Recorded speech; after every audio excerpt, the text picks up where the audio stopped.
Sir ఇప్పటికీ 16 రోజులు అవుతుంది సార్ పహల్గామ్ అటాక్ జరిగి. దీని విషయంలో మీరు ఏమని చెప్తారు? పహల్గామ్ అటాక్ ఏదైతే ఒక దుర్మార్గమైన చర్య. నేను మొన్న కూడా చెప్పాను, ఇది ఎట్టి పరిస్థితుల్లో ఎవరైతే అటాక్ చేశారో చాలా నీచమైన చర్య. నేను అక్కడ ఉన్న ఫోర్సెస్ ఒక సందేశం ఏమంటే, వాళ్ళు పహల్గామ్లోకి లోపలికి చొరబడ్డారంటే రేపు కాశ్మీర్లోకి వస్తారు. రేపు ఇంకోటి గుజరాత్ బార్డర్లో కూడా ఒక మన బార్డర్ ఉంది, పాకిస్తాన్ బార్డర్, ఆడు కూడా రావచ్చు. రేపు మన రాష్ట్రాల్లోకి రావచ్చు.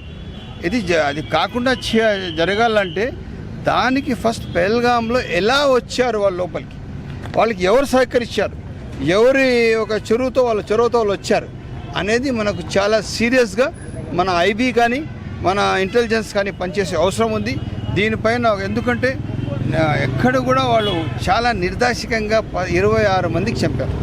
సో ఇట్స్ చెప్పాలంటే చాలా హేమమైన చర్య అది. అట్లా దానికి చాలా తీవ్రంగా ఖండిస్తున్నాము. దట్టు ముందు మనకు ఫస్ట్ మన దేశం బాగుంటే మనం అందరం బాగుంటాం. అదే బాధ్యతగా ఈరోజు దేశంలో వాళ్ళు చొరబడినారంటే ఎలా వచ్చారనేది చూడడం చాలా బాధ్యత. కేంద్ర ప్రభుత్వం కూడా దానికి పరిశీలన చేస్తూ ఉండేది, తప్పకుండా చేయాలా.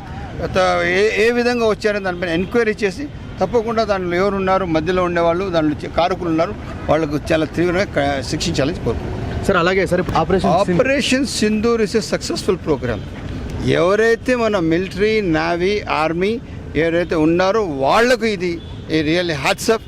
వాళ్ళు చేసిన ఈ సాహసానికి, వాళ్ళు చేసిన ఈ వాళ్ళపైన దుర్మార్గుల టెర్రరిస్టుల పైన దాడికి నేను చాలా సంతోషం తెలుపుతున్నాను. మన మిలిటరీ, నేవీ ఉన్నంత వరకు మన భారతదేశం చాలా సురక్షితంగా ఉంటుంది. వాళ్లకు హ్యాట్సప్ అని తెలియజేస్తున్నాను.